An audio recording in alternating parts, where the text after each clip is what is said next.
vous pouvez pas prédire le marché, vous pouvez pas prédire, on va essayer de faire un méga buzz pour que tout le monde achète. Mais vous, par contre, vous pouvez, mathématiquement faire en sorte que la vision de l'entrepreneur se retranscrive sur le fonctionnement du token. Au final, à quoi sert un token? Je propose, de lancer le Kaka Coin qui va OK. révolutionner le monde. L'équilibre n'est pas forcément quelque chose de très bien, en fait. C'est plus l'harmonie qu'il faut chercher.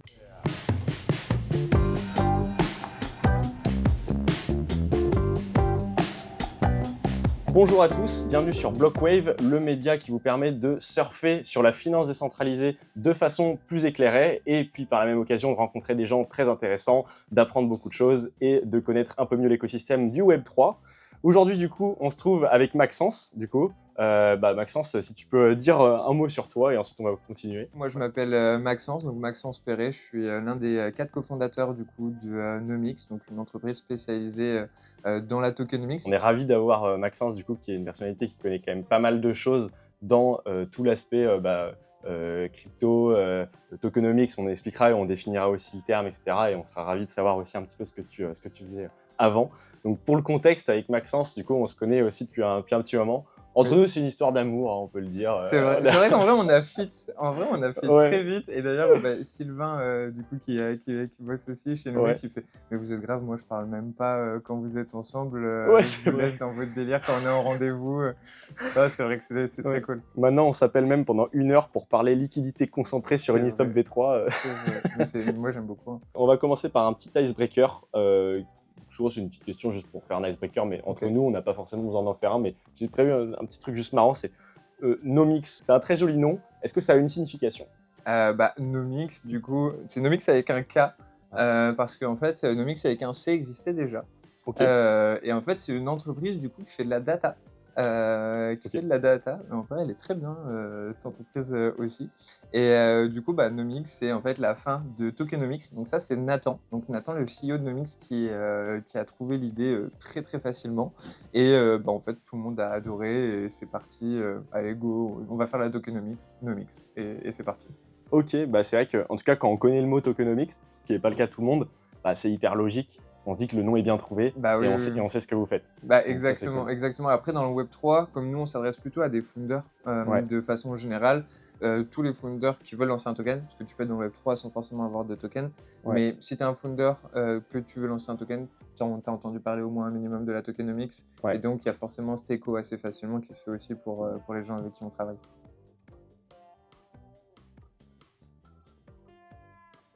C'est quoi la tokenomics et ça sert à quoi dans l'écosystème crypto? OK. Alors désolé, je vais prendre un petit peu de temps parce que j'aime bien, Aucun problème. je Tant pense, qu'on OK. comprend. Trop bien. Alors, déjà, il y a plusieurs visions sur la tokenomics. Je vais mettre ça de côté, je vais simplement parler de la mienne et de comment moi je la définis. Enfin, quand je dis moi, c'est, Ouais. nous en général chez Nomix. Donc, il y a déjà 2 aspects à bien avoir en tête, c'est le pré-jeu et le post-jeu, Mmh. qui Donc sont ça veut dire avant que tu lances ton token et exactement, après que tu lances ton token. exactement et tout à fait. Donc, pour la phase pré-jeu, il y a 3 choses qui sont importantes, pour nous. Donc, c'est les token metrics. Donc, token metrics que j'ai discuté juste avant, donc c'est supply, allocation, des périodes de vesting, aussi, ce qu'on appelle le funding, nous, c'est quand les projets veulent lancer des fonds, Mmh. ils veulent lever des fonds, pardon. Et donc du coup, comme ils veulent lever des fonds, comment est-ce qu'on va définir, ce qu'on appelle les cap tables, Mmh. avec eux. Et ensuite après, c'est les rewards prévisionnels. Donc, comment est-ce que tu vas faire ton différentes incentives pour, ta communauté ou pour d'autres centres d'intérêt. Et donc là, tu as déjà ta base, c'est globalement ce que les gens appellent les token mix en général. Donc ça s'appelle les token metrics. Mmh. Ensuite, après les token metrics, il y a la phase du coup qu'on appelle le token design. Donc le token design, c'est tous les mécanismes, par exemple, pour que tout le monde puisse se projeter facilement dedans, c'est est-ce que j'inclus un mécanisme de stacking? Est-ce que j'inclus une DAO? Si oui, quelles sont l'ensemble des règles qu'il y a à travers celle-ci? Est-ce que comment je fais circuler aussi à travers mes différents contrats, ma trésorerie et mon service que je propose. L'argent, en fait, comment il transite, comment est-ce que je tire des revenus, est-ce que c'est des fees, est-ce que c'est du one-off, est-ce que c'est de l'abonnement, j'en sais rien. Mmh. Peu importe la manière que c'est fait. Donc, on va designer tout ça de façon assez qualitative. Pour le moment, on ne fait pas vraiment trop rentrer sur le token design de maths parce que là, c'est vraiment de l'idéation et de la conception de, OK, on a ta vision, maintenant, comment est-ce qu'on met en place cette vision-là via justement du token design. Et ensuite, on a du coup la dernière phase qui est la phase de token économie, où là, en fait, on va vraiment mettre des maths. Et donc, ça va être tout ce qui est modélisation, simulation et stress test. Je te dis un exemple par exemple, ce qu'on appelle nous maintenant la pointonomics. La pointonomics, c'est quand on a L'étude des points. C'est sûr, non? Ouais, exactement, voilà. exactement pour les airdrops. Ouais. Pour les airdrops, eh ben, en fait, par exemple, ma tâche, combien je mets de points, pourquoi, à quelle fréquence, à quel volume, et donc tu peux faire des prévisions sur tes users, la fairness de la répartition à travers justement l'ensemble des gens que tu peux projeter. Donc tu peux te dire, ok, est-ce que moi je veux un airdrop qui soit plus ou moins équitable, c'est-à-dire entre mes top 1% users et la masse, entre guillemets, les top 10% des plus bad users. Mm. Est-ce que je veux quelque chose qui soit avec un delta plus ou moins égal ou avec une grande dispersion? Est-ce que je veux plutôt favoriser mes top users ou pas? Et surtout, quelle tâche aussi je mets pour vraiment incentiver? Parce que juste pour ouvrir une parenthèse dans cette parenthèse, par rapport au airdrop, il y a une rétention qui est très très très très faible en général, c'est-à-dire que les gens vont farmer des airdrops sur les protocoles, mais ensuite après derrière ils ne vont plus du tout les utiliser. Et donc en fait ça c'est un problème pour les protocoles sur comment est-ce que je réduis, donc on appelle le churn, comment je garde en fait de la rétention de ma communauté en fait que j'ai créée dans mon protocole. Et donc c'est ce qu'on essaye un petit peu de faire via du design. Donc ça apporte plus de transparence pour les founders pour faire un truc où c'est pas un peu au pifomètre.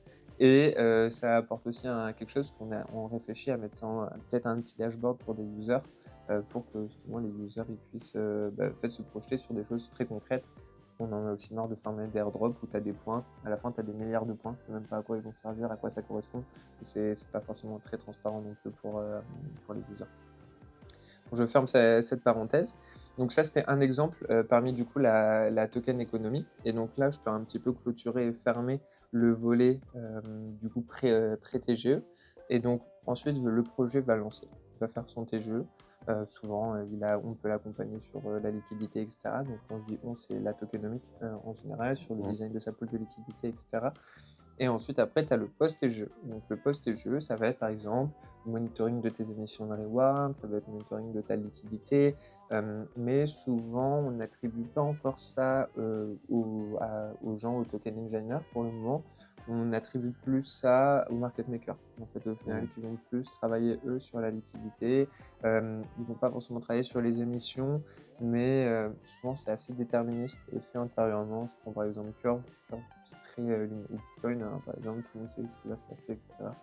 Et il n'y a pas forcément de choses où c'est plus dans la défi, justement, la nouvelle défi un peu de deep dive là, sur des mecs un peu violents, où justement ça s'amuse à faire du monitoring vraiment important. Et je pense qu'on va arriver de plus en plus vers cette ère pour en fait amener de l'efficience, parce que je pense qu'il y a beaucoup de points qu'on peut améliorer, où on peut être plus efficient sur plein de choses, l'émission des rewards, des incentives de façon plus générale, la liquidité on-chain. Pour continuer un peu là-dessus, est-ce que tu peux te présenter un petit peu plus deep Ouais. et surtout d'où tu viens et comment tu es rentré dans l'écosystème et Ok. qu'est-ce que tu fais du coup désormais, si tu peux nous faire un petit peu la trame. Donc écosystème, la crypto en général. Ouais, comment tu es rentré dans la crypto en général Alors, et plus précisément dans le secteur dans lequel tu es ouais, actuellement. ouais, ouais. Alors moi, quand j'étais petit, je voulais bosser pour la DGSE. Donc moi, à la base, je voulais faire de la cybersec. Et c'était vraiment mon délire quand j'étais vraiment petit. Et donc du coup, j'étais sur FDW à l'époque, enfin non, 2017. Mais et donc du coup, je faisais des petites bêtises, mais rien de bien méchant. Et ça a été comme ça en fait que j'ai rencontré du coup Bitcoin à la base. Et donc c'était ça avec donc c'était la grande époque à l'époque Silk Road, FDW aussi. Donc FDW c'est Friendship Web. Et c'était je crois la marketplace numéro 1 en France. Et donc c'est comme ça que j'ai rencontré un petit peu tout cet écosystème-là. Après, du coup, moi j'étais encore tout jeune, hein, donc forcément les idées changent encore aussi beaucoup. Et je me suis dit, vas-y, je vais deep dive un petit peu plus. Et il y a eu le fameux Bull Run de 2016-2017 qui m'a permis d'avoir un premier in assez conséquent, mais que j'ai relâché assez rapidement parce que je voulais m'orienter sur d'autres business, parce que j'avais un petit peu cette fibre entrepreneuriale que je voulais développer, mais j'avais ni les connaissances ni les compétences. pour faire quoi que ce soit en crypto, parce qu'à cette époque-là, c'était surtout des techs ou des scams. Et moi, j'étais ni un tech, Ni un scammer. ni un scammer. Ah bon? Donc, j'avais pas forcément de grand intérêt, j'avais pas ni d'idées, ni comme je te disais, de compétences pratiques pour apporter une pierre vraiment à cet édifice qui, en plus, à l'époque, nous semblait hyper complexe, ouais, super compliqué, alors que maintenant, en fait, il y a beaucoup de choses. J'ai l'impression que c'est un peu comme en finance traditionnelle. On met des mots compliqués pour expliquer des trucs simples parce qu'on veut rester un peu entre initiés, quoi, aussi. Ouais. Mais du coup, voilà. Ensuite, du coup, moi, je faisais des études de finance aussi à ce moment-là.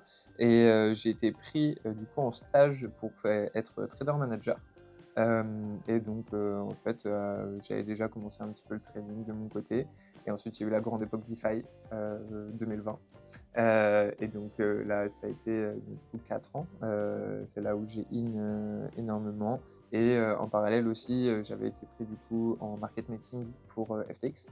Ok. Donc là, le stage c'était 2018 et donc 2019 j'étais déjà bien dedans et 2020 ensuite après j'avais été du coup market maker pour FTX.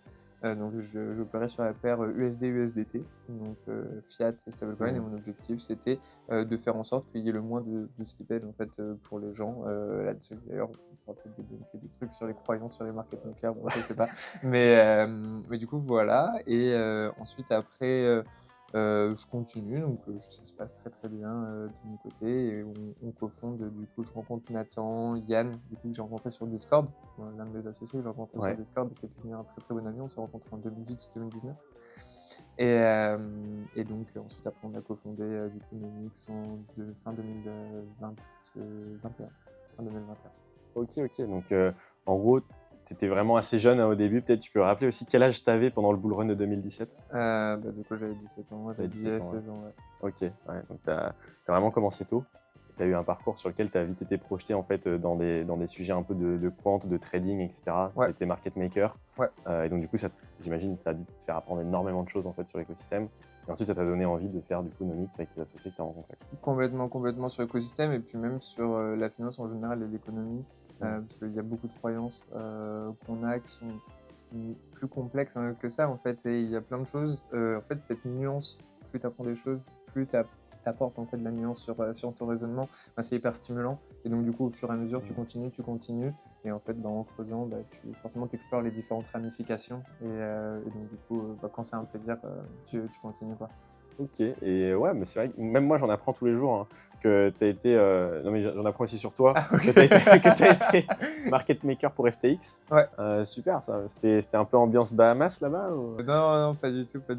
Non, alors en soi, après les deals, moi du coup, j'étais pas un deal. La plateforme peut pas avoir ses propres market makers. Ok. Théoriquement, tu as confidentiel. Bon, c'est encore une fois, il y a de la nuance dans ce que je dis, c'est pas si exact que ça. Mais du coup, en fait, j'étais embauché par quelqu'un pour du coup bosser sur la plateforme FTX sur USD-USDT spécifiquement. Okay. Et donc du coup, voilà. Ok, super cool. Et du coup, est-ce que tu peux essayer de résumer en une phrase de grand-mère ce que tu fais aujourd'hui? Si je devais expliquer à ma grand-mère? Si tu devais l'expliquer à ta grand-mère, mais vraiment en quelques phrases. J'ai essayé, T'as beaucoup, essayé. T'as arrêté. Moi, j'ai pas essayé. Mais en vrai, c'est un vrai exercice. Ouais. C'est un petit peu ce que disait la fameuse phrase un peu bateau de Einstein. Il faut, si tu sais pas expliquer quelque chose à un enfant de 4 ans, c'est que tu n'as pas vraiment bien compris la chose. En vrai, cet exercice d'expliquer, de vulgariser ce que tu fais, c'est un exercice qui est super bien. Et des fois, je me suis rendu compte qu'en fait, je pensais comprendre des choses qu'en fait, je comprenais pas si bien. Parce que quand j'essayais de l'expliquer à quelqu'un, j'y arrivais pas. Oui.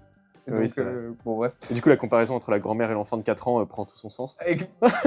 Je laisserai l'interprétation. Mettez dans les commentaires ce que vous pensez de cette interprétation de Maxence. Non, mais je sais pas. Mais je veux dire, genre, surtout sur de la tech comme ça, je me dis que le niveau de connaissance est peut-être plus ou moins similaire. Je sais pas. Ok, ouais, c'est vrai. Mais c'est très vrai en tout cas ce que tu dis sur ce point de vue-là. Et donc, pour revenir à ta question plus directement, Moi, du coup, mon métier, ce que je fais en général chez Nomix, nous, ce qu'on fait, c'est qu'on accompagne du coup des porteurs de projets sur du coup ce qu'on appelle nous la token economy, les tokenomics en général, donc qui sont composés de plusieurs piliers, les token metrics que tout le monde connaît et que tout le monde appelle tokenomics. Hein, on vous voit, hein, ceux qui parlent supply allocation et pour eux c'est les tokenomics. Ensuite, après, il y a token design et il y a token donc ce qu'on appelle nous la token economy, c'est tout ce qui est simulation stress test. Et donc, du coup, notre objectif, c'est on a une phrase, si qu'on aime bien résumer, c'est on place des maths, en fait, là où vous ne pouvez pas. Et donc, on fait du quant, on fait des maths pour faire en sorte que les projets soient les plus résilients possibles. Ok, donc mathématiquement, vous aidez à ce qu'un projet dans la crypto tienne la route C'est ça. avec des stress tests apportés au niveau des tokens qui, eux, sont normalement très intrinsèquement liés à la boîte, mais parfois Oui. l'entrepreneur ne le voit pas et donc Oui. il a besoin de vous pour justement se faire aider sur ces points de vue-là, quoi. En fait, c'est un sujet qui est aussi hyper intéressant parce que c'est un sujet que tu peux aborder de plein de prismes différents. Et même, tu vois, on a des gens dans l'écosystème tokenomique, qui est un petit écosystème quand même, qui ont des approches radicalement différentes. Il y a des approches, par exemple, que nous, on a essayé, mais qu'on trouvait qu'il y avait trop d'incertitudes, qui est très, très intéressante quand même. C'est ce qu'on appelle l'ABM, donc l'Admin-Based Modeling. Donc, c'est-à-dire qu'ils vont considérer en fait des agents économiques et ils vont se dire, OK, quelles sont la probabilité de comportement de ces gens-là lorsque je vais, par exemple, les incentiver de telle façon, ou lorsque je vais les punir de telle façon, ou lorsque je vais mettre tel mécanisme, quelle est la probabilité qu'ils aient tel comportement. Et donc, ils essayent en fait de faire des sortes de réseaux entre ces différents agents pour dire, OK, donc il faut plutôt que moi, j'amène les choses par là ou par là pour justement essayer d'obtenir les résultats attendus. Donc, Ok. et tu vois, donc il y a vraiment des raisonnements très très différents. Nous, pour nous, on essaye déjà de faire plusieurs choses. Donc c'est déjà tout un raisonnement qualitatif de base. C'est-à-dire, quand on va avec la personne, on va déjà essayer de comprendre profondément qu'est-ce qu'est le projet, qu'est-ce qui les motive, quels sont leurs objectifs, comment ils génèrent des revenus. Aussi, ça c'est très important parce que avant d'être une entreprise Web3, on reste une entreprise. Et quel est le but d'une entreprise? C'est générer de l'argent. À un moment donné, on ne peut pas vivre sur... parce qu'en fait, au final, un grand paradoxe d'ailleurs que je trouve assez intéressant, c'est que on dit beaucoup, les gens anti-système traditionnel qui se sont réfugiés dans la crypto. Oui, au moins je me dédollarise, je suis en dehors de la crypto, l'inflation c'est terrible, nanani, nanana. Leur shitcoin préféré, c'est que des shitcoins inflationnistes où la team crée de l'argent ex nihilo, donc comme la banque centrale, pour leur dumper dessus.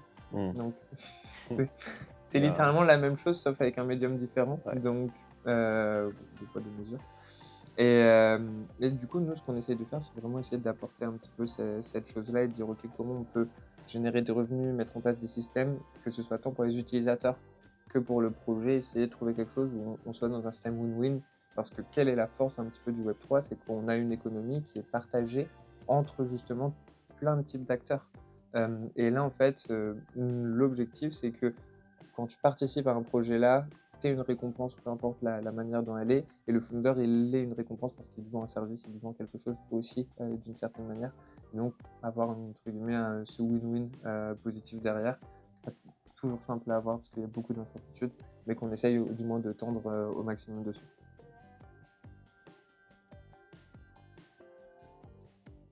Là, j'ai une petite mise en situation pour toi. Ok. La situation est marrante. Non, la situation est marrante, mais en fait, l'idée après, c'est de vraiment discuter de comment on lance un token. Mais là, je suis un lanceur de shitcoin. Voilà, je propose de lancer le KakaCoin qui va révolutionner le monde. Génial. Et en fait, tout simplement, moi, je fais appel à Nomix parce que je me dis que finalement, lancer le KakaCoin qui va révolutionner le monde, c'est pas si simple que ça.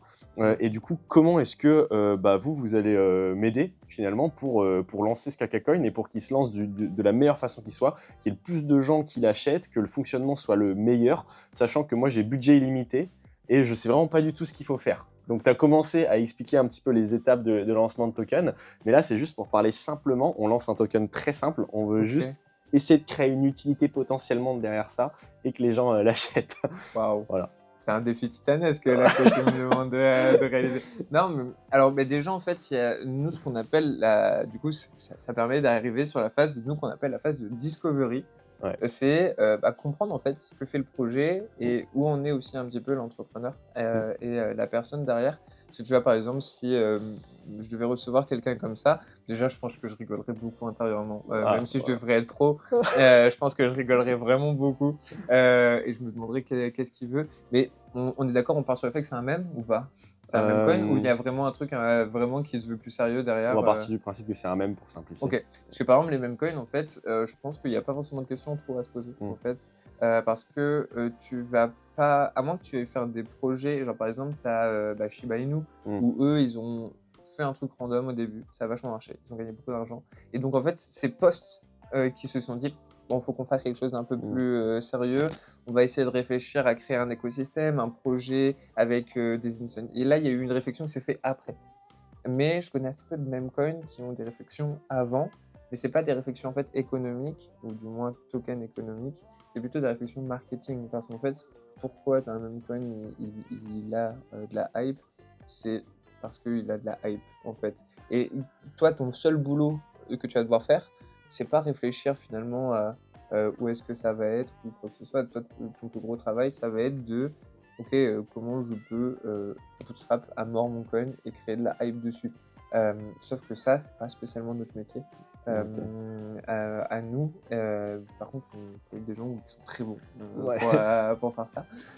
Mais c'est pas vraiment nous, notre métier à nous. Et typiquement, ce genre de personnes-là, en général, on va pas spécialement trop travailler avec eux parce qu'en fait, en toute honnêteté, on ne saura pas leur apporter de vraies valeurs. Parce qu'en fait, ce qu'ils recherchent, dans les questions que tu m'as posées, ils vont rechercher des choses que nous, on peut ni garantir, ni finalement on a le savoir-faire. On n'a pas le savoir-faire sur créer une communauté titanesque et qui va te dire que oui, ton token va faire fois son lancement. Ça, c'est pas du tout nous ce qu'on sait faire. Par contre, est-ce qu'on sait te calibrer tes émissions pour les mettre dans tel centre ou tel centre d'initiative ou tel mécanisme sous telle condition parce que ton objectif il est tel, là oui, ça on sait le faire. Mais déjà, il faut avoir ce que nous on appelle des fonctions objectives.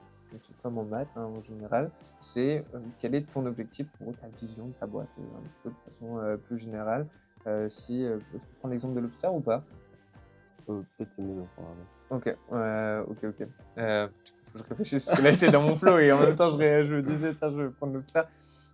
Mais tu as besoin d'un objectif, tu vois, quand tu fais une boîte, tu as besoin un petit peu de pourquoi elle existe et justement quel pain point en fait elle essaye de répondre et grâce à elle qu'est-ce que tu fais. Et donc ça, cette fonction objective, l'objectif c'est de la maximiser du coup derrière en mettant des contraintes. Comme un algo en fait au final. Tu as ton objectif, ensuite tu lui apposes des contraintes pour faire ça et ton objectif c'est pas avoir d'overfitting pour que ce soit pas bien. C'est avoir un résultat qui soit cohérent. Quoi. Donc, je vais résumer rapidement quand même ce que tu as dit, c'est qu'en fait, dans le cas du meme coin, en fait, ça se joue beaucoup au marketing, ça se joue beaucoup à la commu et tout ça. Et au final, vous, c'est pas ce que vous faites. Non. Parce qu'en fait, vous pouvez pas prédire le marché, vous pouvez pas prédire, on va essayer de faire un méga buzz pour que tout le monde achète. Ça, vous savez pas forcément faire parce qu'au final, c'est la loi du marché. C'est pas notre rôle. C'est pas notre rôle. Mais vous, par contre, vous pouvez mathématiquement faire en sorte que la vision de l'entrepreneur se retranscrive sur le fonctionnement du token. Donc en fait, je ne peux pas arriver avec mon caca-coin en disant « je ne sais pas ce que je veux faire ». Il faut que j'arrive avec une entreprise qui potentiellement fait déjà du chiffre d'affaires et tout ça. Moi, je vais dire comment je vais utiliser le Web3 et mon token pour qu'il joue en ma faveur, pour qu'il essaye d'alimenter la croissance de mon entreprise. Et toi, tu vas m'aider sur la retranscription de cette vision. Alors, on a complètement ça. Ça, c'est l'un de nos personas. De façon très claire, ça, ces entrepreneurs-là, souvent, c'est beaucoup plus facile de travailler avec eux parce qu'il y a déjà une vision, il y a déjà du chiffre d'affaires, il y a déjà de la compétence entrepreneuriale assez forte. Et ça, c'est vraiment intéressant. Mais après, on a aussi des gens qui arrivent avec une idée. Et donc, en fait, après, s'ils le souhaitent, on fait du coup cette phase de découverte, on appelle ça la discovery phase, pour comprendre bien leurs besoins, etc.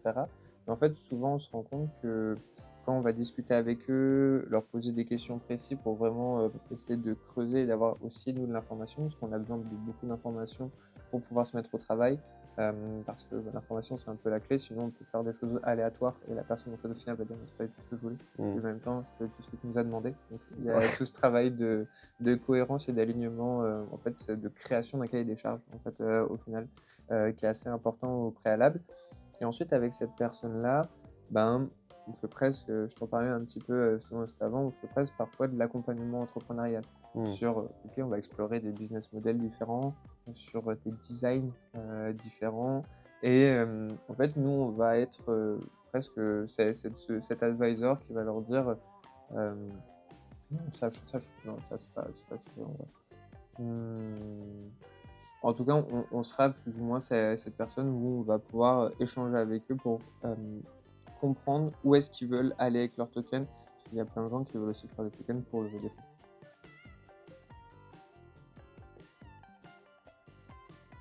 Bah top, merci en tout cas pour tout ça. On est bien rentré dans le détail là. Et petite question là, comme ça, juste en fait, au final, pourquoi lancer un token? Est-ce que c'est fait pour tous les projets? Non, non, vraiment pas. Je peux te donner un exemple. Alors, avant de répondre à la première question, je vais répondre à la deuxième question. Est-ce que c'est fait pour tous les projets? Je pense qu'un token, c'est vraiment pas fait pour tous les projets. On a eu une boîte il n'y a pas si longtemps. Ils avaient un système d'abonnement et alors je ne vais pas forcément donner trop de détails dessus pour pas qu'on puisse identifier, mais elle avait un système d'abonnement qui résolvait quelque chose de vraiment important, notamment en cas de décès et que tu as des cryptocurrencies. Leur projet était vraiment bien, il y avait toute l'infra, déjà des clients, un business qui marchait, etc. Et ils se posaient la question d'avoir un token. Donc on a discuté avec eux. Le problème, c'est qu'en fait, un token, il faut bien comprendre à quoi il va servir et est-ce que j'ai de la plus-value à avoir un token. Et en fait, souvent, les tokens, c'est plutôt pour lever des fonds. Les personnes vont vouloir lever des fonds pour mettre en place leur service. Mais eux, ils n'avaient pas spécialement besoin et c'était mieux qu'ils le fassent en equity et un token n'aurait pas eu de sens. Donc en fait, au final, au bout de plusieurs heures de discussion et différentes semaines et différents travails, on s'est dit, bon, bah en fait, ça sert à rien, ils nous l'auraient conseillé. Franchement, évitez de faire un token parce que vous allez vous-même vous tirer une balle dans le pied. Et au contraire, les gens qui vous font confiance peuvent perdre justement cette confiance en vous parce que vous avez fait un token qui en fait n'a aucun sens. Et donc ça, c'est aussi important. Ou alors, il faut être transparent sur ça. Par exemple, pour reprendre ton exemple du KakaCoin, bah, en fait, ce token, si tu es transparent dès le début, tu dis, mais ça, c'est débile, ça va rien en faire, etc. Bah, en fait, tu es hyper transparent sur ton volonté de base. Et ensuite, il y a les gens, il faut le laisser entre les mains et c'est vous qui le faites avec. Hein. Si vous le faites le pump à 5 milliards de market cap comme Shiba Inu, tu vois, mais c'est pas, Ouais, c'est décorrélé, en fait, de tes intentions ouais, c'est en ça. général. Et donc, pour revenir sur la question, c'est au final, à quoi sert un token? À quoi sert un token? Ça dépend vraiment beaucoup du protocole dans lequel tu es, de la catégorie, entre guillemets, dans laquelle tu es. Par exemple, si tu dis à quoi sert Bitcoin, est-ce que tu vas pouvoir le comparer à quoi sert Curve? Mm. Tu vois? C'est deux tokens, mais qui n'ont aucun rapport entre eux et dans leur utilisation. Donc, si on doit juste dire à quoi sert un token, c'est simplement à faire circuler une valeur économique. Mais je pourrais difficilement en fait définir ça de façon plus importante sans avoir de détails sur de quoi on parle en fait. Ouais, tout à fait, ouais. En fait, ce qui est vraiment marrant dans ce que tu dis, c'est qu'en fait, là, on a bien vu la différence entre un shitcoin et un token qui a une vraie utilité. Et en fait, tu as vraiment la différence entre l'utilité concrète du token, qui a une valorisation, on va dire, intrinsèque. Et toi, tu as dit, c'est une façon d'échanger de la valeur qui peut-être est décorrélée de la valeur intrinsèque. Donc, en fait, au final, c'est plutôt un prix. On s'échange quelque chose qui a un prix, mais qui peut-être est décorrélé de sa valeur qui est en rapport avec la tokenomics, l'utilisation du protocole, Ou etc. même les etc. revenus, hein. Les revenus qui, effectivement, peuvent être même décorrélés de la TVL du protocole, de plein de choses. Mais en 100%. effet, ouais, c'est intéressant. 100%. Bah, j'invite tout le monde à regarder les revenus du Web3 en général. Mm. C'est pas Ah, beaucoup. C'est pas beaucoup. c'est vraiment pas beaucoup. Bah, je crois que les boîtes Web3, c'est les boîtes où il y a la valorisation, c'est-à-dire le multiplicateur le plus élevé par plus rapport élevé. au chiffre d'affaires et aux bénéfices. Mais si on était dans le monde traditionnel, faut vous dire que la plupart des boîtes, vous divisez par 100, quoi, minimum. Par 100, ouais. C'est possible. Non, mais vraiment, hein, tu as des boîtes valorisées à du 300-400 millions en market cap. Elles font du 300-400 000 de revenus. Ouais. Enfin, T'embauches 3 personnes, quoi, à la fin. ouais. 400 millions. Si on met ça sur une boîte du CAC 40, c'est comme s'il y avait 30 ou 40 personnes par boîte. Mais beaucoup plus. Beaucoup plus. Tu vois, par exemple, c'est des valos qui sont à x300, x400, un truc comme ça. Alors que, tu vois, par exemple, tu prends Renault c'est 7. Enfin, ça n'a rien à voir. Et après, bon, juste pour revenir, tu as des dispersions sur pourquoi il y a de la dispersion entre les revenus et les questions d'atteinte. Parce qu'on s'attend à une croissance, à une augmentation du service. En fait, c'est pour ça que en fait, on price très haut Oui. des choses parce que on attend une croissance qui va venir recorréler en fait ce pricing à une réalité Oui. plus importante. Et c'est aussi la différence, c'est que les teams et les gens ont aussi des tokens. Les tokens, tu peux les dump. Ce qui fait qu'en fait, tu peux décorréler la valeur beaucoup plus facilement parce qu'en fait, pour le vendre, donc récupérer en fait, de l'argent plus matériel en tout cas du moins, en fait, c'est beaucoup plus facile alors que quand tu as de l'equity, comment tu récupères parce que tu es obligé soit de faire du deal of market, donc tu fais de l'OTC, mais il faut que quelqu'un veuille l'acheter et tu n'as pas de place de marché libre. Tu peux tout vendre d'un coup. Là, tu as des AMM, tu as des dettes, tu as des sets, quand c'est listé sur n'importe lequel. Ouais. Dans l'equity, en fait, tu as plein de règles. C'est Donc, ça. tu peux pas faire une session sans prévenir les autres, etc. Exactement. Le token, une fois que tu l'as, il n'y a plus de règles, en fait. Exactement. Tu le vends, tu fais ce que tu veux, tu le stakes. Et donc, tu peux récupérer en fait des choses. Donc, en fait, tu as presque une incentive à survaloriser les boîtes, peu importe ce qui se passe, parce que, en fait, si tu survalorises, par exemple, sur une bêtise à x50 par rapport à une réalité économique, en fait, même si ça fait moins 90%, toi, tu es à x5. Ouais. Donc, t'en fiches, tu vois. Ouais.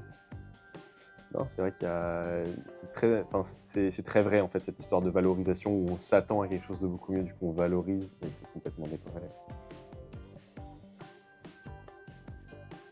Est-ce que la tokenomics, finalement, c'est une science exacte? Tu y as déjà un peu répondu, mais est-ce que tu peux expliquer pourquoi ça n'est pas une science exacte, du coup?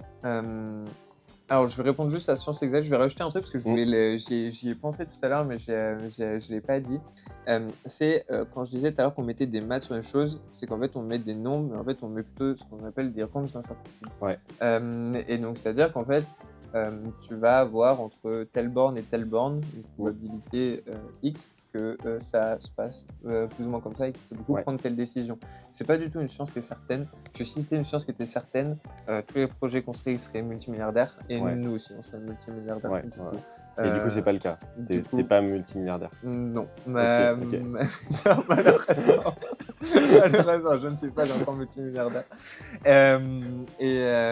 Mais c'est être en fait exact sur des choses comme ça. Il faut se dire que tu as des gens 1000 fois plus intelligents que nous qui bossent depuis 1000 fois plus longtemps sur des problématiques similaires dans le monde traditionnel. Et c'est des équipes qui sont vraiment de milliers de personnes extrêmement intelligentes. C'est pas possible. Enfin, si personne l'a trouvé, personne n'a trouvé de solution, tu peux pas avoir une prédictabilité de 100%. Hein. Peut-être quand il y aura une intelligence artificielle générale, peut-être. Mais en fait, au niveau des paramètres qu'il y aurait à prendre en compte, c'est pas possible. Ouais, ok. Ouais, très clair. En fait, effectivement, ça reviendrait à prédire le marché des choses. En fait, tu rendrais très riche. Exactement, exactement. Parce que, en fait, à la fin, c'est quoi le but un peu sous-jacent de tout le monde de pourquoi ils font ça? C'est avoir un token qui soit résilient, donc qui ne se casse pas trop la figure, ou un token qui pump, ça c'est le meilleur cas. Sauf qu'en fait, c'est pas forcément corrélé aussi à la tokenomics. Parce que l'un des choses qu'on essaye de focus, c'est par exemple les revenus. Et ça, c'est un vrai sujet qui n'est pas forcément corrélé au token. Parce que justement, on mentionnait en début, enfin à un moment donné, quand on discutait, que les revenus du Web3, c'est important. Nous, justement, c'est une des choses qu'on essaie de focus, c'est que nous, en fait, on se dit, tu es une entreprise, mais avant d'être une entreprise Web3, tu es une entreprise. Donc, comment tu génères des revenus?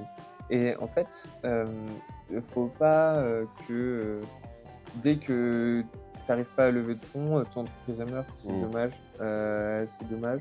Et donc, comment essayer de faire pour justement que tu aies des revenus, peut-être des fonds, c'est normal qu'une startup. Mais par contre, après, comment est-ce que tu génères des revenus pour au moins un minimum, pour avoir. Est-ce que tu as trouvé un produit market fit, ce genre de choses, surtout quand tu es sur de l'innovation. Donc ça, c'est des choses qui sont pour nous assez importantes et qui ne tiennent pas forcément compte du coup d'un prix du token. Parce que le prix du token, il peut varier, mais en fait, les activités économiques peuvent être très décorrélées. Oui. Et donc, je prends un truc un peu Uniswap, par exemple, le token, le pire, c'est Casper. Mm. Casper, par exemple, alors eux, ils ont eu des problématiques liées à leur inflation, mais il faut se dire que le market cap a augmenté par 3, Mm. qui est signe d'une activité économique en croissance et qui est de plus en plus utilisée, Et le token a divisé. par 2. Voilà. Par 2. Le prix du token a été divisé par 2. Ouais. Et Ça veut donc, dire 6 fois plus d'émissions. c'est exactement. Ouais. Mais c'est parce qu'ils ont eu un gros problème. Là, c'est plus sur, on va dire, du management économique, sur La croissance, ça tokenomique. pas su. Ils avaient Et- prévu une grosse croissance et elle n'a pas eu lieu. Oui, finalement. mais sauf que Ouais. c'était complètement décorrélé. Il y a eu plein de problèmes sur les unlocks, sur eux, comment est-ce qu'ils ont distribué justement certaines incentives, etc., etc. Et c'est là où nous, on va plutôt essayer de voir, ok, si vous faites x3 en market cap, l'objectif, c'est que, donc après, ça revient avec la problématique actuelle qui est le high float, le FDV, Ouais. etc. Enfin, le float high FDV, pardon, l'inverse. On l'a vu aussi, tu t'y connais pas mal en économie, même dans le monde traditionnel, et ensuite tu as bifurqué un peu vers la tokenomics. Est-ce que tu peux juste nous raconter un petit peu plus en détail ce que tu faisais exactement en fait, quand tu étais market maker ou quand tu étais trader? Si tu as des petites anecdotes croustillantes à nous dire dessus, si tu peux nous donner des stratégies gagnantes même, parce que moi j'aimerais bien tu vois, savoir comment on fait pour gagner de l'argent Ouais. avec du market making. Alors, gagner de l'argent avec du market making, donc encore une fois, tu as plusieurs types de contrats qui sont différents. Mais nous, en fait, on gagnait de l'argent sur des fees négatifs. Ok. Donc, en fait, nous, notre objectif, c'était juste de provide le maximum de volume. Parce qu'en fait, alors, bien sûr, tu n'as pas le droit de faire du wash. Donc, le wash, c'est le fait de s'acheter de soi-même ses propres positions. Sinon, c'est trop facile. Ouais. Mais par contre, nous, et comment est-ce qu'on gagnait de l'argent, cette entreprise-là, elle gagnait de l'argent via des fees négatives qu'on avait sur FTX. Donc, tu avais moins 0,03%. Ouais. Et donc, voilà, l'objectif, c'était vraiment de fournir de la liquidité. Et plus tu fournissais de la liquidité, plus tu avais du volume. Et donc, plus tu avais un volume, plus du coup, tu gagnais en rebate. En fait. Ouais. Et peut-être on va expliquer d'où viennent les fees négatifs. Les fees négatifs, en fait, vous prenez les fees des takers, hein, c'est ça? Ouais, En fait, c'est ça. vous faites des ordres limites. Parce qu'on n'est qu'un maker. Ouais, C'est des fees négatifs en qu'un pardon. maker. Ouais, c'est ça, pardon. Vous prenez les fees des makers, donc c'est les gens qui achètent en ordre marché, ils payent des frais, et vous récupérez une partie de ces frais parce que vous avez placé votre ordre limite. Parce que nous, on est en limite, Ouais, exactement. Ok, ouais, c'est super intéressant. Et ouais, bah, ça c'est le concept en fait d'un market maker traditionnel. Ça gagne bien, ça marche bien, ça. Alors ouais, franchement, ça marche bien. Après, moi, j'étais opérateur, je faisais de l'algo. Et donc, moi, ça allait, j'étais clairement pas à plaindre de façon générale. Mais après, c'est plutôt les entreprises en général. C'est un business qui est assez lucratif de façon générale. En général, c'est pas non plus des grands méchants. Parce qu'il y a un fantasme aussi beaucoup sur la manipulation de marché exceptionnelle, nanana. Il y en a de la manipulation de marché, mais est-ce que c'est fait par les market makers, par des insiders ou quoi que ce soit d'autre? Ça, en fait, on ne peut pas forcément le dire. Est-ce que c'est les market makers? Probablement que non. Parce qu'en fait, est-ce que leur incentive est là-dedans? Pas sûr non plus. Donc ça dépend. Il y en a certains, il doit y avoir des deals où il y a de l'incentive à manipuler le marché. Il y en a d'autres beaucoup moins. Et de toute façon, eux, leur intérêt, c'est justement de gagner de l'argent avec le protocole sur le long terme. Donc, plus le protocole est scale, plus toi tu vas gagner de l'argent aussi en tant que market maker sur pas mal de choses, donc, sur pas mal d'aspects différents. Ok, ouais, super intéressant. Mais c'est vrai qu'il y a plein de stratégies comme ça. Enfin, j'imagine que toi, tu as dû en connaître pas mal. Et d'ailleurs, est-ce que tu as une anecdote intéressante qui s'est passée quand tu bossais du coup précédemment en tant que trader ou market maker, un truc de ouf là qui s'est passé Moi, l'un des souvenirs les plus traumatisants que j'ai, c'est, je m'en rappellerai toujours, le 13 mars 2020. Ah oui, c'était le Corona quoi. Ouais. Et en fait, à ce moment-là, du coup, c'était BitMEX. Donc, c'est là où on a eu le crash de 50% en une journée. Ouais, je me souviens de ce jour-là aussi. J'étais plus sur le marché, mais c'était un total hasard. Ok, moi je me suis fait rect. Ouais, j'imagine. Et donc, ouais, à ce moment-là, du coup, on est passé de 7500 à 3700 en une seule journée. Et en plus, c'était hyper violent. Ouais. Et en plus, on a eu de la chance parce que justement, à ce moment-là, tu avais beaucoup d'ordres. Et en fait, BitMEX, ils ont dû couper leurs algos. Parce qu'en fait, leurs algos, ils étaient devenus complètement fous. Et ils auraient push le prix à zéro. Ah ouais, d'accord. Ah, je me souviens de cette histoire-là. Ouais, parce que BitMEX, c'était la plateforme où on pouvait faire des leverages x100, hein, si je me souviens bien. Binance aussi, Ouais. FTX aussi, tout le monde. Hein. Ouais, mais À cette ils époque-là, étaient tout le connus monde. à Hein. cette époque-là, tout le monde, c'est vrai, parce que la régulation n'était pas encore passée vraiment par Non, là. non, Mais non. Mais alors, BitMEX, c'est surtout que en fait, c'est la plateforme des OG. C'est-à-dire que BitMEX, c'est une super plateforme. Je pense que c'est l'une des plateformes d'ailleurs où tu peux trader encore dessus quand tu es français sur du futur. Encore maintenant. ok. Donc sur BTC, c'est mieux parce qu'après qui est ailleurs est plus compliqué. Mais c'est vraiment la plateforme, l'énorme sexe de 2017 du coup. Et d'ailleurs, Arthur Hay, le CEO du coup de BitMEX, est maintenant CEO a fondé un VC. Il a une newsletter qui est super aussi, ça intéresse aussi un petit peu des gens sur de l'économie, c'est vraiment intéressant. Il a un Substack. Ok. Voilà. Après, Après, est-ce qu'il a besoin de la sponsor? c'est ça. Merci pour la sponsor sur Blockwave. Est-ce que tu as des petites anecdotes sans forcément citer de nom, justement sur des clients qui t'ont beaucoup fait rigoler, des clients qui avaient des projets très chelous, même des clients que tu as refusés ou, est-ce que tu as des anecdotes dessus? Bah, on a eu un projet à peu près du même level que tu nous disais sur justement le même coin là, juste avant. On était plus ou moins sur le même truc. Bah, du coup, en fait, c'est pas qu'on ne veut pas travailler avec eux, hein, parce que nous, entre guillemets, pour nous, en tant que consultants, c'est de l'argent gratuit, tu vois. Mais on ne voit pas qu'est-ce qu'on leur apporterait. Et en fait, faire un travail sans délivrer de valeur, bah, c'est pas stimulant intellectuellement pour nous et nos équipes. Mais pour eux non plus, c'est un peu les voler. Donc, tu vois, genre, c'est pas du tout intéressant. Mais donc, ça, on a déjà eu des cas comme ça. Mais après, des anecdotes un peu marrantes. On a eu des gens où quand on a travaillé avec eux, ils ont quand même shift 4-5 fois.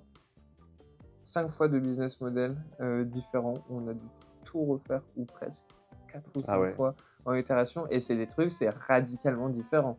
C'est-à-dire, c'est pas en mode je modifie un petit truc, c'est normal qu'il y ait des itérations. Là-dessus, il n'y a pas de débat. Mais là, c'est vraiment des choses qui sont radicalement différentes. Ah oui, d'accord. Donc, ça, c'est aussi assez fou. Des fois, tu dis des gens qui viennent voir quelque chose et qui, en fait, sont d'une indécision folle pour des choses aussi. Enfin, qui sont censés représenter un peu l'ADN de ta boîte, quoi. Ouais. Donc, tu te dis, c'est très bizarre d'appréhender, du coup, ces gens-là et ce qu'ils ont en tête et donc derrière de les suivre. Et sinon, qu'est-ce qu'on a eu?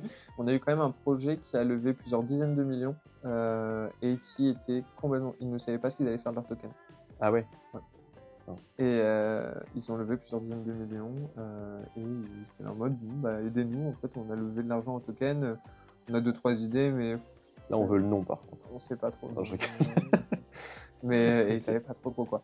Ils savaient pas trop. De toute façon, personne les connaît, je pense, en France. C'est pas du tout français. C'est pas du tout n'importe quoi. C'est pas Lobster? Non, je rigole. Millions. En vrai, j'aurais bien aimé cette J'aurais bien personne, aimé, me dire bon, c'est con, ma problématique numéro 1, c'est que j'ai levé 45 millions et je sais pas quoi en foutre. Non, mais non, mais c'est vraiment ça. Non, mais parce qu'en fait, c'était une boîte qui existait déjà, qui ont voulu partir au Web3 et qui ont levé du coup de l'argent pour ça et ils savaient pas trop quoi. Ok. Ouais, bah ça arrive. Hein. Mais écoute, là maintenant, ça a l'air de très bien marcher de leur côté, donc super. Ils ont plus besoin de vous. Bah si, du coup, on a bossé avec eux et ça s'est bien passé. Mais du coup, tant mieux pour eux maintenant, quoi. Et on a réussi plus ou moins à trouver la voie. La voie parfaite pour eux. Et du coup, maintenant, est-ce que tu as une anecdote sur le pire lancement de token qui s'est passé, ou plutôt du coup qui s'est pas passé comme vous aviez prévu? Pire lancement de token qui s'est pas passé comme. Alors après, les lancements de tokens, c'est pas forcément des choses qui sont des événements de fou. Parce que les gros projets sur lesquels on a travaillé, c'est des projets qui étaient déjà launch. Et donc, en fait, c'était plus de la remédiation de politique monétaire, etc. Mais du coup, c'était plus des projets qui étaient plutôt petits ou moyens. Donc, en fait, au final, il n'y avait pas une attente non plus avec une hype énorme, donc un stress, forcément, mais du moins des impacts directement sur le token bien moindres. Et donc, c'est pas vraiment des lancements directs, c'est plus, en fait, les questions, c'est plus sur le temps long. Parce qu'en fait, une fois que tu lances ton token, déjà, tu as plusieurs questions que toi, tu dois te poser. Et là, c'est pas à nous, mais c'est comment tu exécutes maintenant ensuite ta vision. Parce que tu veux faire quelque chose, tu veux proposer quelque chose avec ton token, ce que tu fais, c'est sûrement super. Mais est-ce que maintenant, tu arrives à bien l'exécuter? Et ça, c'est quelque chose que nous, on n'est pas du tout ni au courant, ni enfin plus ou moins au courant en tout cas, mais c'est pas nous notre enjeu à nous et c'est pas notre job à nous de travailler sur l'exécution ni sur Mmh. le dev. C'est à eux, les entrepreneurs. Et donc ça, il y a eu parfois des projets qui ont vraiment des idées et qui ont une vision exceptionnelle. Franchement, on a vraiment fait un boulot en plus avec eux vraiment géniaux. Par contre, après, est-ce qu'ils ont lancé trop tôt? Tu vois, il y a des questions qu'on peut se poser a posteriori aussi. Est-ce qu'il y a eu un launch trop tôt? Est-ce que les deals avec les VC, c'était vraiment les bons? Mmh. Est-ce que... Parce que souvent, en fait, on dit qu'on lance trop tôt, c'est parce que notamment, tu as des services que tu veux mettre en place par la suite, où en fait, tu te dis, tiens, j'aurais peut-être en fait, dû faire corréler mon launch de mon token à telle chose dans ma roadmap Ah parce que oui, ça aurait apporté plus de valeur. oui. Et donc, en fait, ça, c'est un vrai truc aussi, attention. Et il y a beaucoup de projets maintenant où, justement, ça, c'est un point où on essaye de focus dû à cette expérience-là, Ouais. justement, où, en fait, on dit, OK, attention quand même, les gars, là, vous avez telle chose que vous voulez sortir, peut-être essayer de le faire corréler ou tester le marché avant avec ça pour ramener, justement, un petit peu de rétention sur votre marché, parce que là, vous avez une plus-value Mmh. et une offre qui est vraiment beaucoup, beaucoup plus intéressante. Ah ouais, OK. Ah, faut faire attention à ça. Et à quoi d'autre aussi, il faut faire attention? Faut faire attention à bien être abonné à la chaîne YouTube Blockwave. Non, mais parce qu'il y a quand même pas mal de gens qui regardent les vidéos et qui sont pas abonnés. Donc n'hésitez pas, là, voilà, juste en dessous, et activer la cloche de notification. Est-ce qu'il y a un moment donné dans ta vie où tu t'es dit waouh, là je suis vraiment un king? Ouais, ouais, en vrai, et je me rappelle très bien quand. Vas-y. Je me rappelle très bien quand. C'est le premier jour où j'ai fait un SMIC en une journée. Ah ouais. Et ce jour-là, je me suis dit, putain, là, let's go, ma vie, c'est le début de quelque chose, quoi. Ouais, ouais, ouais. Et en vrai, ça a été vraiment très corrélé à l'argent et une réussite financière Hmm. au début, bah, parce que je pense qu'en plus, plus tu es jeune, plus tu es corrélé à une preuve sociale, en fait, Ouais. de façon générale. Donc ouais, ce jour-là, il m'a vraiment marqué, et je me rappelle encore. Et est-ce qu'il y a un autre jour où tu t'es dit là je suis vraiment une grosse merde? Bah, le jour où j'ai perdu Le- beaucoup le- d'argent. l'instinct. J'étais sûr que t'allais dire ça, mec. Le jour où j'ai perdu le SMIC que j'avais gagné le jour d'avant. Non, j'ai perdu beaucoup plus. Non, Ouais. j'ai perdu plusieurs centaines de milliers d'euros. Ouais, ok. Ça arrive, hein. Oui, C'est mais chiant. tant pis, hein. C'est l'impression qu'on est entre connards là. Non, mais en vrai, ouais, je sais pas, parce que en vrai, parler d'argent, c'est pas que j'aime pas trop parler d'argent. Donc, Mais en fait, finalement, ce genre de choses, c'est assez personnel. Mais bah c'est vrai oui, que ça t'atteint beaucoup dans l'écosystème. mais 100%. En fait, les gens en parlent pas beaucoup parce que tu parles souvent de tes gains ou de tes pertes. Ouais. Mais genre, Ouais, ouais, ouais. c'est- Et d'ailleurs, c'est marrant parce que tu regardes au niveau du rapport d'échelle, le jour où je suis l'un des plus contents, et là, ce que je t'ai dit, c'est quand le premier jour où j'ai gagné un SMIC, et l'un des jours où j'ai le plus fait, c'est plusieurs centaines de milliers d'euros. Donc, tu vois que le delta, il est Oui. immense, Oui, oui, oui. tu vois, entre les deux. Et pourtant, genre, je pense que je suis plus content que malheureux du deuxième.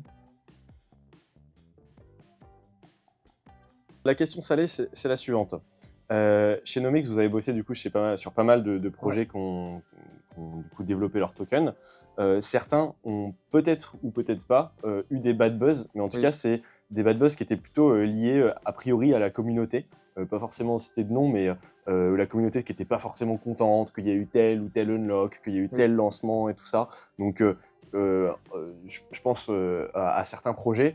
Comment est-ce que vous l'avez géré par rapport à ça? Comment est-ce que vous encaissez ces bad buzz? Est-ce que finalement vous dites que vous êtes responsable de cette mauvaise entre guillemets tokenomics qui a été perçue par la communauté et Ouais. voilà.